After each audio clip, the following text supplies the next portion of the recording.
Boa noite. É bom a gente estar reunido de novo para fazer o que nós gostamos de fazer, não é? Que é estudar a palavra de Deus. Não é? Que bom que você está conosco mais uma vez. Davi, Elisete, Juarez, não é? Cada um de nós. Você que está virtualmente conosco também, você que está online pelo Facebook, que Deus te abençoe poderosamente. Você que está na sua casa, não é? Você que está em outro estado, inclusive, porque a gente percebeu que nas lives da igreja muita gente de muitos lugares assistem, não é, Vera? Então, é mais uma ferramenta que nós temos para pregar também o Evangelho. Me faz uma gentileza aí, diminui um pouco o retorno aqui, porque eu estou ouvindo uma microfonia, então, de repente, diminui um pouco o retorno, tá? Até agradecer também o pessoal do som, porque também é um trabalho voluntário, né? Mas o que eles fazem lá de cima proporciona a que outras pessoas também assistam e tenham o contato com a palavra de Deus nos domingos, quartas e sábados. Então, obrigado aí, tá, pessoal, pelo trabalho de vocês voluntário, tá bom? Que Deus abençoe a vida de cada um. Abra a Bíblia em Apocalipse 14, verso 12. E hoje, você percebeu aí o tema, não precisa passar ainda, deixa de isso. Você percebeu que nós temos um tema, quem sabe, controvertido, não é?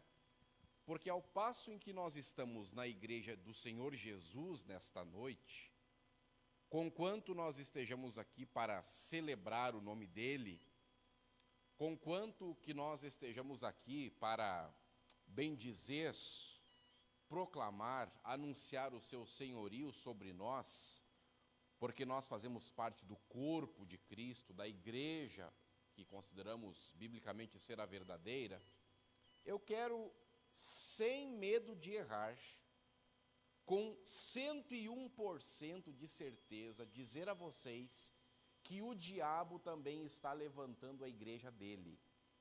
Tá bom? Apocalipse é o último livro da Bíblia. Apocalipse 14, capítulo 14, no verso 12, tá bom? Se você ainda não encontrou, você tem o tempo aí. Antes, porém, da leitura do nosso texto, Guilmar, eu quero começar hoje fazendo uma declaração de... mas não é daquela declaração que a gente faz no dia do voto batismal, conquanto tenha também aqui algumas coisas que estão lá relacionadas. Mas eu quero fazer aqui uma declaração que está englobando o que a igreja cristã no mundo, em sua grande maioria, e nós também cremos. Esta seria a minha declaração de fé, diria eu, não pessoal, mas também pessoal, e eu penso que as 10 confissões de fé que eu farei agora aqui, antes da leitura do texto, refletem, diria eu, na totalidade, aquilo que você também crê, aquilo que você também pensa. Então, com a Bíblia aberta aí no texto, eu vou aqui antes fazer essa declaração de fé. Primeiro, a igreja verdadeira, eu, você, todos nós cremos que Jesus Cristo morreu em nosso lugar e Ele é o único meio pelo qual nós podemos ser salvos. É a minha primeira declaração de fé, Dagoberto. Número 2, cremos que toda a Escritura é inspirada, vírgula, e ela não precisa passar por uma atualização. 3, cremos que todos os mandamentos de Deus devem ser observados, todos, sem excluir nenhum, porque o mesmo Deus que falou estes mandamentos morais, esse código de ética e conduta, esse mesmo Deus continua sendo o mesmo Deus de outrora. O que ele foi, Indiana, ele continua sendo hoje. Amém, Guilherme? Então nós cremos que os mandamentos de Deus devem ser observados. Número 4, acreditamos que Deus é todo amor, mas também acreditamos que Deus é todo justiça. Aliás, Ele é justiça nossa, e que tem princípios que são imutáveis e que são inegociáveis. Assim eu creio. 5, Cremos que Jesus é nosso advogado. Creio, tomara que você creia desta forma, tomara que você que nos acompanha creia dessa forma. Cremos que Jesus é nosso advogado e intercede por nós por causa dos pecados que nós cometemos, vírgula. E o conceito de pecado não é relativo. Uma sexta crença, uma sexta declaração de fé, nós acreditamos que Deus, olhe para mim, você que está em casa, nós acreditamos que Deus criou homem e mulher para que através da relação sexual hétero, povoasse a terra e formasse a família segundo o original de Deus. Assim creio, assim acredito, segundo a palavra de Deus, assim me apresenta. Sétimo, acreditamos que somos mordomos de Deus, que tudo que há no mundo é dele e que nós somos dele e devemos seguir as orientações que ele dá para podermos ser considerados bons e fiéis administradores seus. Assim eu creio. Oitavo, acredito que o casamento no padrão bíblico é monogâmico heterossexual. Vou repetir. Acredito, segundo o que a palavra de Deus assim nos apresenta, que o casamento no padrão bíblico é monogâmico heterossexual. Assim cremos. Nona, são só 10, tá, pessoal? Cremos que Jesus voltará de forma visível. Cremos que Jesus voltará de forma contundente. Cremos que Jesus voltará de forma abrangente. Cremos que Jesus voltará de forma física, real, magnífica, para buscar a sua igreja. Assim eu creio. E décimo, acreditamos que estamos no mundo não como meros espectadores, não. Estamos aqui como protagonistas para trazer a vontade de Deus à terra, para sermos chamados sal da terra e luz do mundo, como se nos orienta a oração modelo, a oração do Pai Nosso. Assim eu creio. Quantos creem desta forma, ou parecido com isso? Tá bom, vamos agora ao texto. Apocalipse 14, 12. Diz assim: aqui está, é a mesma coisa que dizer esta é, a perseverança dos santos. Quem são estes? São aqueles que guardam os mandamentos de Deus e têm a fé em? Amém. Sabe que, como eu disse a vocês, Deus tem a sua igreja. E a igreja de Deus, ela é alicerçada sobre os ensinos que a palavra de Deus apresenta. Conquanto a Bíblia seja muito clara com relação às ordens de Deus, conquanto a Bíblia seja muito explícita no que concerne à vontade de Deus, conquanto a Bíblia seja muito enfática, incisiva, não dúbia, com relação àquilo que seja a palavra de Deus, os homens estão tentando fazer uma conjugação entre aquilo que seja a sua vontade, a vontade de Deus, fazer uma conjugação entre ambas e aí então estabelecer uma igreja como sendo a ideal. Você sabe que, ao passo que Deus tem a sua igreja, tem o seu credo fundamental com base neste livro, o diabo também tem levantado os seus arautos. O diabo também tem levantado a sua bula. O diabo tem levantado a sua doutrina. O diabo tem levantado o seu assim diz Satanás.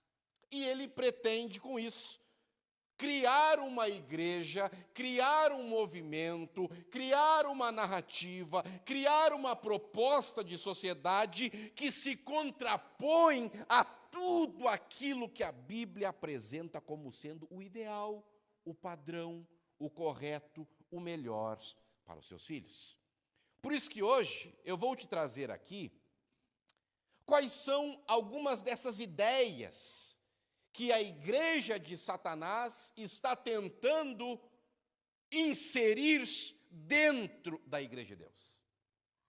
Por isso que eu vou te demonstrar nesta noite qual é a maneira, qual é a forma de pensar. É claro que não podemos esgotar o tema nesse tempo tão curto, mas eu vou te demonstrar hoje qual é o modus operandi, qual é o tipo de mensagem que a igreja do inferno está tentando inserir dentro do rebanho de Deus.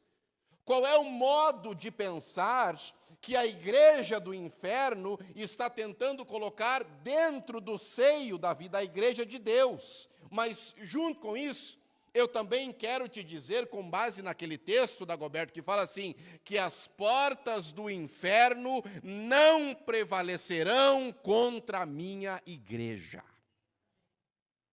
Então, esta igreja, esta mensagem, esses falsos profetas, esses anjos caídos, e por que não dizer, Juarez, estes demônios que têm se levantado com algo que não tem nada a ver com o Evangelho, em nome de Jesus, não lograrão êxito. Enquanto nós estivermos aqui, para com coragem abrirmos a nossa boca. Agora, não pense vocês que eu vou falar agora a respeito, quem sabe, da teologia da prosperidade. Porque isso qualquer criança lá do hall do berço sabe debater e combater, à luz da Bíblia. Não pense você que eu vou falar a respeito da teologia da libertação, que é aquela que diz que Jesus veio no mundo para ajudar unicamente os mais pobres. Não é sobre isso que eu vou falar, porque você sabe que Jesus veio para todas as pessoas. E ele não faz distinção se o elemento é rico, pobre, se é alto, se é baixo, se é preto, branco. Ele não faz distinção de classe social, ele não faz distinção pelo bairro onde mora, ele não faz distinção pelo tipo de roupa que veste, ou quem sabe pelo tipo de carro que pilota, ou quem sabe pelo quão grande é a sua conta bancária. Não! Jesus veio para tornar o céu acessível a todos nós, sem distinção. Amém? Então não é sobre o Valdemiro Santiago que eu vou te falar hoje, não é. Não é sobre o curador de caroços, o missionário Soares, que eu vou te falar hoje, não é sobre ele. Sobre ele você já sabe que enfim, eu vou te falar sobre algo muito mais, diria eu, me parece convincente, atraente do que isso. Passa para nós. Eu vou te falar hoje sobre um perfil de 3 igrejas que o diabo tem levantado. Por exemplo, eu já falei aqui de Lana Holder e sua esposa, a pastora Rosane. Elas são proprietárias da igreja Cidade de Refúgio. Estão aqui. Você só se preocupa com a foto delas. Está aí, ó. Lana Holder, outrora pregadora da Igreja da Assembleia de Deus, ela se desligou da Igreja Assembleia de Deus e foi morar nos Estados Unidos, você deve saber por quê, né? E aí, então, ela um dia, recebendo um chamado de Deus lá nos Estados Unidos, casando-se com a pastora Rosane, elas voltam com esse chamado especial para pregar esta mensagem para esse povo que supostamente foi excluído, deixado à margem da sociedade. Quem seriam? A comunidade LGBTQIA+PN. É isso. Falei aqui domingo passado, ou retrasado a respeito. Então, obedecendo ao chamado, elas abrem a igreja Cidade de Refúgio. Mas também vou falar a vocês a respeito da igreja Betesda, que é liderada pelo pastor Ricardo Gondim. Eu já falei sobre ele aqui em outra oportunidade. E ele também, outrora, ele nasceu em um berço presbiteriano, muito ortodoxo. Mas não concordando com a teologia presbiteriana, ele vai para os braços da Igreja Assembleia de Deus, e lá também não se adequando, não é, aquele tipo de mensagem, ele abre a sua própria igreja, a Igreja Betesda, que está situada lá em São Paulo, que também é uma igreja que comunga do mesmo tipo de teologia da Igreja Cidade de Refúgio. Conquanto nós temos também o pastor Ed René Kivitz, aquele que quer atualizar a Bíblia, aquele que diz que a Bíblia já saiu de moda, aquele que diz que a Bíblia tem conceitos muito antiquados e que precisa passar por uma releitura. O pastor Ed René Kivitz, que disse, não é, que a Bíblia precisa de uma repaginada, ele tem lá a Igreja Batista de Água Branca, lá também em São Paulo. O que eles defendem? Sobre cada um deles eu já falei para você. Mas o que eles defendem? Passa para nós. Eles defendem algo que está muito em voga hoje, que é a teologia inclusiva. Palavra bonita, sim ou não? Inclusão. Palavra que chama atenção nos dias atuais, sim ou não? Vamos incluir, não vamos segregar? A palavra é bonita, mas qual é a premissa fundamental da teologia inclusiva? Ora, a teologia inclusiva diz que todos são bem-vindos ao reino de Deus, amém? Tá bom, até aqui está tudo certo. Todos são bem-vindos ao reino de Deus. Contudo, você é bem-vindo no reino de Deus e você pode vir e pode ficar exatamente do jeito que está. Não precisa mudar nada, sabe por quê? Porque foi Deus quem te fez assim. Foi Deus quem te projetou desta forma. Ora, não é a Bíblia que diz que nós fomos feitos, feitura dele, a imagem e semelhança dele? Então que história é essa que você tem que vir para Jesus e abandonar todas as velhas práticas, as más práticas? Que história é essa, aliás, de más práticas? Não existe isso. Foi Deus quem te criou. Então aqui nós te aceitamos exatamente como você é e fique como é. É a teologia inclusiva. A teologia inclusiva, ela diz que o sexo praticado por iguais, ele só se constitui um erro quando este sexo praticado por iguais é feito para adorar um outro Deus. Ou seja, se você fizer um sexo com alguém do mesmo sexo que você e não for para honrar outro Deus, não há problema nenhum. Isso é o que a teologia inclusiva defende. Deus nos aceita como somos, porque foi Ele mesmo que nos criou dessa forma como somos. Logo, eu não preciso mudar, porque eu sou feitura dEle. Aliás, ser homossexual é ser diferente, como são os negros, como são os índios, como são os refugiados, como são os estrangeiros. Aliás, homossexualidade também é uma raça criada por Deus. Quando você assiste, quando você ouve os pastores que defendem a tese baseada na teologia inclusiva, você vai ouvir exatamente isso que eu te falei agora. E aí você tem agora você tem também a teologia preta, não é? Aonde se pretende dizer também que, olha, os negros, eles precisam, essa mesma pauta LGBTQIPNA+, não é? De tentar colocar a prática da homossexualidade como sendo algo que Deus aceita, e todo esse barulho que se faz em torno disso, também se tenta fazer na teologia preta, tentando jogar pretos contra brancos. Tentando dizer que Deus tem uma preferência por brancos em detrimento à comunidade negra. Tentando dizer que a Bíblia, olha, a Bíblia em muitos casos ela é muito racista, viu? Então nós temos que tirar alguns textos aqui que são racistas para atualizar, para que ela não seja esse livro esse livro racista, que também não esse livro patriarcal, esse livro que é contra mulheres, esse livro aqui que endossa a escravidão, dizem eles. Tudo isso defende a teologia inclusiva. Tem a teologia queer também, depois você procura lá o que o Rodrigo Silva falou a respeito da teologia queer. Isso aqui são o que algumas daquelas denominações que eu demonstrei a vocês, elas defendem. Mas agora vamos para uma outra teologia. Como eu falei, passa para nós. Como eu falei a vocês, a teologia da prosperidade é fichinha perto disso aqui. Nós temos também a igreja de Satanás se levantando junto com a teologia liberal. o que vem a ser a teologia liberal. Para que você entenda o que é a teologia liberal, você precisa entender o que é o cristianismo liberal. O cristianismo liberal também é conhecido como teologia liberal e, historicamente, como modernismo cristão. Então, trocando em miúdos, é o modernismo cristão, o cristão pós-moderno. Como é que ele pensa? Como é que ele interpreta? Este é um movimento que interpreta o ensino cristão, levando em consideração o conhecimento, a ciência e a ética, tudo isso na modernidade.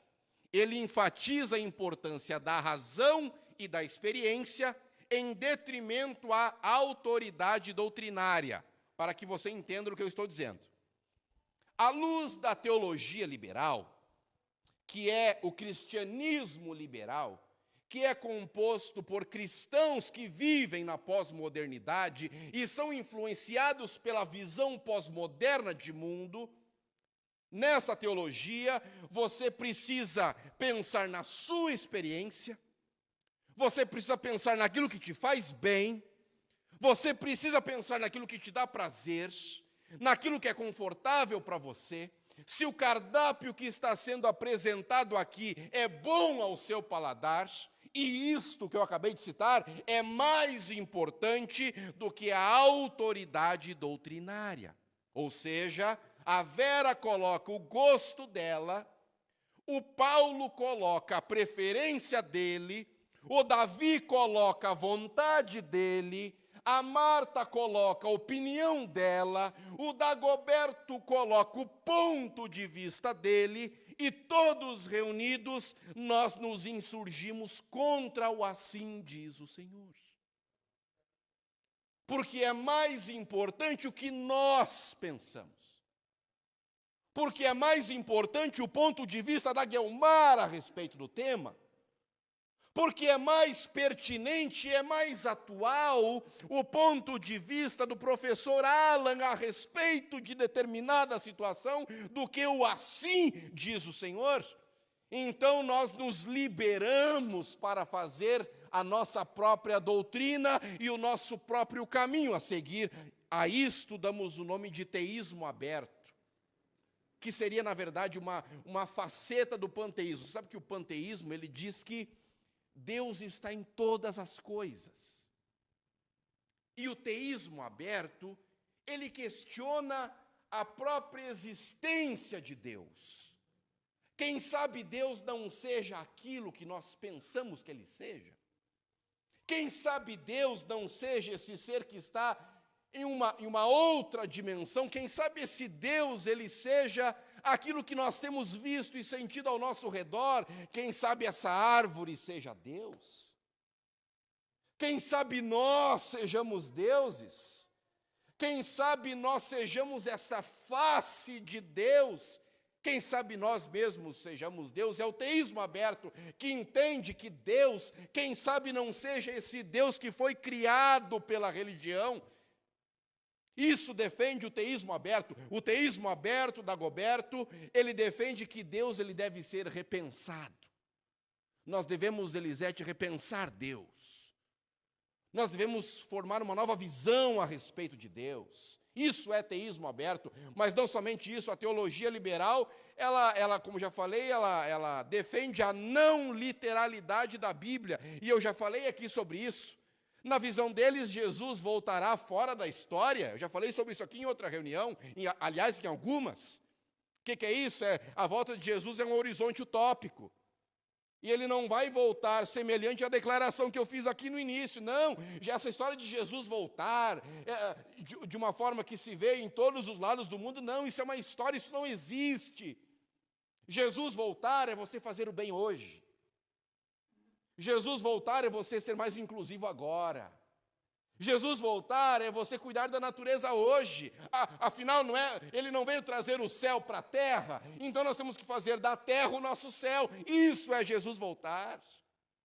A teologia liberal defende a não literalidade da Bíblia, e eles defendem, eu assisti isso em uma ministração daquele pessoal que eu falei para vocês, eles dizem que o mar, essa história do mar vermelho se abrir, e aí um povo cheio de senhoras idosas, cheio de crianças de colo, você pensa que esse povo que estava saindo, correndo lá da escravidão, você acha mesmo que deu o tempo exato de toda essa galera passar por um lugar cheio de lodo, embarrado. Aí eles passaram e exatamente assim que o último passou, o exército com todo o recurso veio passar também. E aí o mar, neste exato momento, nessa mesma hora, o mar se fecha e todos morrem. Ora, se você acredita nisso, você é um lunático.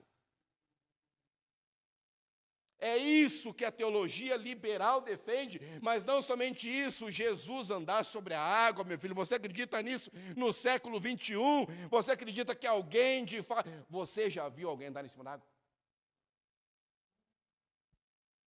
Essa é a pergunta que foi feita lá no púlpito da igreja. Então como é que você só pode acreditar naquilo que a ciência prova? Você só pode acreditar naquilo que os seus olhos veem, são os Tomés modernos. Sabe que eles defendem que o dilúvio, quem sabe, foi um fenômeno local, não universal, mundial, não. O dilúvio foi um fenômeno local que afetou aquela etnia, aquele povo. Mas existiam outros povos ao redor do mundo e outras etnias ao redor do mundo que não foram afetados por esse dilúvio, porque ele não foi universal. Então a Bíblia se preocupa em narrar esse evento, porque é o fio da história à luz deste livro. Mas é um livro histórico, então é óbvio que a Bíblia ela vai demonstrar aquilo que se passou com um povo em específico. Mas a Bíblia, o propósito dela, segundo eles, não é ser algo de dimensão universal. É isso que estão defendendo. A atualização da Bíblia é remover dela o que não seja mais palavra de Deus, porque não é mais relevante na sociedade atual. É o conceito de pecado que, como falei a vocês no início, deve passar por uma ressignificação. É isso que propõe a teologia liberal. Vocês estão entendendo até aqui? Não precisa dizer amém, não. Só quero saber se estão entendendo. Isso é a igreja do inferno. Isso é a igreja do diabo. Você que me assiste, isso é a igreja do Satanás, é isso que é. Não é mais nada, não tem nada de diferente aqui não. Agora vamos para a próxima. É a teologia progressista. O que é? É a visão pós-moderna de encarar a fé. Quais são os conceitos fundamentais? Você perceba que cada teologia, ela tem um pouco da outra. Você pode perceber. Então, conquanto cada uma daquelas igrejas que eu demonstrei a vocês, tem uma placa diferente, eles comungam desse ponto de vista, em maior grau ou menor grau. Tá bom? E aí pegam a parte que mais lhe chama a atenção e saem defendendo por aí. Veja, a visão pós-moderna de encarar a fé defende que eles repudiam a Bíblia como palavra de Deus inspirada e infalível. Eu já disse isso a vocês. A visão pós-moderna de encarar a fé ela fala da irrelevância da Trindade. Como já falei, eles defendem o teísmo aberto, ou seja, nós devemos repensar a nossa forma de pensar sobre Deus. Porque, de repente, a nossa forma de pensar sobre Deus seja uma mera construção e não aquilo que seja de fato Deus. Isso é teísmo aberto, é repensar quem seja Deus. Não é? Então, Trindade, que história é essa? Como é que isso pode acontecer?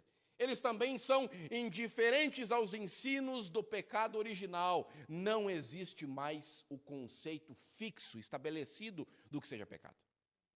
Ora, se te faz bem, se me faz bem, se envolve amor, se traz gozo, se traz alegria, se traz satisfação, se não dói, se o sabor é doce, ora, pode ser pecado?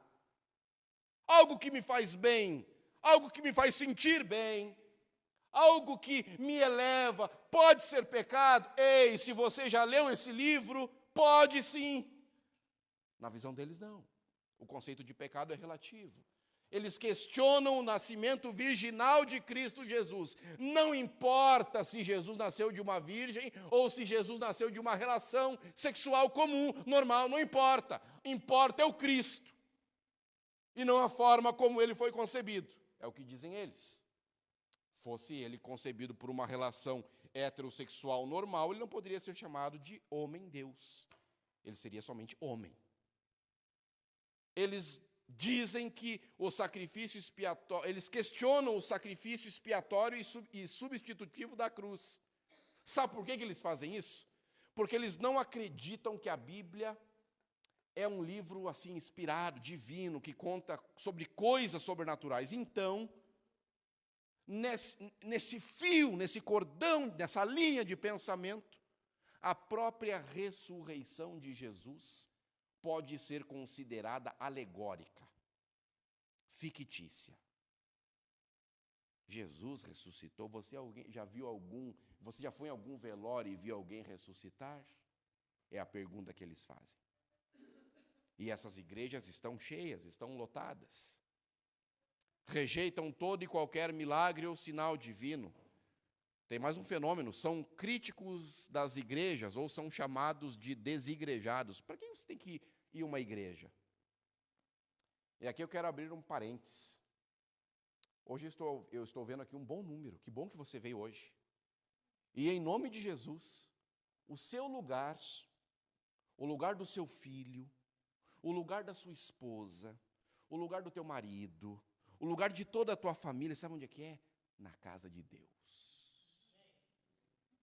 Aqui é o nosso lugar. Ah, esse aqui é o lugar dos perfeitos? Claro que não. Ah, esse lugar aqui é o lugar que me dá mais prazer de estar? Sinceramente, às vezes não. Ah, mas esse lugar aqui é o lugar onde as pessoas às vezes vão falar de mim, não vão me cumprimentar. Mas não importa. O que importa é o dono da casa. Importa é o dono, é aquele que está aqui fisicamente na presença do Espírito Santo de Deus. Ei, essa aqui é a casa de Deus, esta aqui é a igreja de Deus, e este aqui é o seu lugar. Veja, são indiferentes ou abandonaram qualquer crença na segunda vinda de Cristo, porque como eu falei a vocês, eles acreditam que a segunda vinda de Cristo, ela é papagaiada. Eles questionam este livro. Eles dizem que nós devemos repensar Deus. Não existe mais a ideia do que seja pecado fundamental original. Não. Se me faz bem, se eu estou me sentindo bem, não é pecado. Vá se lascar, você está me segregando. É isso que dizem. Aí depois, para complementar, dizem assim, não, mas essa história de Jesus ter nascido de uma virgem, isso jamais aconteceu. Jesus é um homem normal, é um homem comum, que nos deixou um grande ensinamento, mas que morreu, e não ressuscitou como dizem os mentirosos. Então, essa história de que um dia ele vai voltar em glória e majestade para levar essa sua pretensa igreja para a eternidade, é tudo mentira, porque ele morreu, não ressuscitou, continua morto, mas ele fez o bem, então nós devemos fazer o bem. Ele foi inclusivo, então nós devemos incluir. Ele foi um grande homem, um grande sábio. Até tem um livro que fala assim, ele foi o maior psicólogo que já existiu. Não, 1000 vezes não. Jesus Cristo é Deus. Nasceu de uma virgem. Foi levantado no madeiro. Foi morto e ficou lá na sepultura, mas ao terceiro dia ele ressuscitou. Ele ascendeu ao céu. E prepare-se, porque o dia da sua volta está chegando. E para encerrar, eu só vou repetir agora, passa para nós, de forma resumida, sobre o que eu creio, você também deve crer. A igreja de Deus guarda os mandamentos de Deus e tem a fé em Jesus. Você diz? Acredita que toda a Escritura é inspirada, não partes, não precisa tirar nada nem acrescentar. Esta é a palavra de Deus. Você crê? Diga. A igreja de Deus acredita que Deus é o Criador de todas as coisas. Você diz. A igreja acredita que Deus tem um plano também para a sexualidade humana. Você diz. Não foi tão forte. Eu vou repetir. A igreja acredita que Deus tem um plano também para a sexualidade humana. E você diz? Amém. Nós acreditamos que Jesus morreu em nosso lugar e é nosso advogado, intercede por nós no grande juízo que acontece antes da sua volta. Você diz? Amém. Acreditamos que os mortos estão dormindo no pó da terra e irão ressurgir para receber ou salvação ou condenação. Assim cremos. E agora, para finalizar, nós acreditamos na volta gloriosa, majestosa, contundente, universal, material, inconfundível de Jesus Cristo para resgatar a cada um de nós. E você diz? Amém. Graças a Deus. O Alan vai cantar agora. E depois nós vamos orar para encerrar a nossa reunião, tá bom? Deus te abençoe.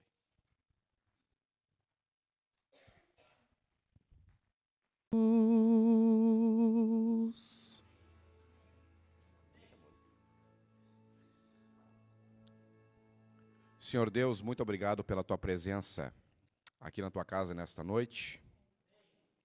O Senhor quer forjar um exército de leões para guerrearem no meio dos lobos.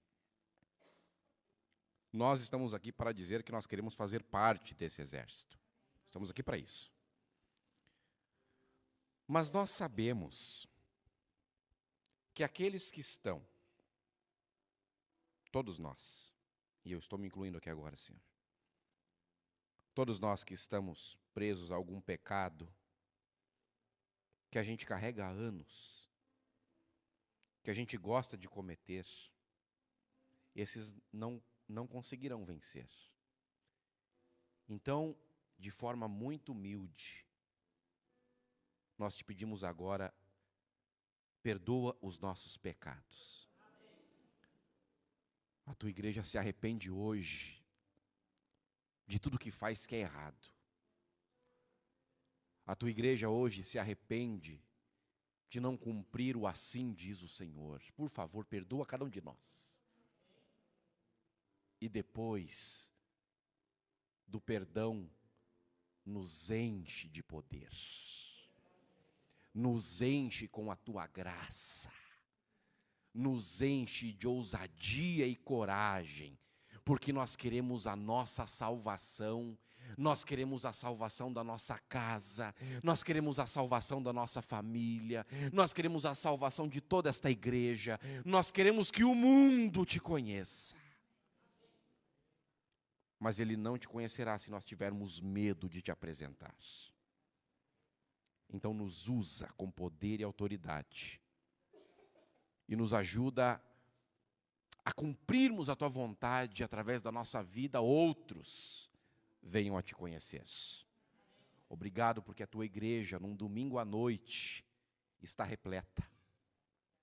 E isso não é obra do acaso, não. Os teus filhos ouviram o teu Espírito chamá-los para cá, para fazerem parte do teu exército e lutar a batalha do lado de lá, para vencermos. Dá a nós uma semana de vitórias. Oramos gratos em o nome de Jesus. Amém e graças a Deus. Maravilhoso culto. Deus te abençoe. Vá com Deus.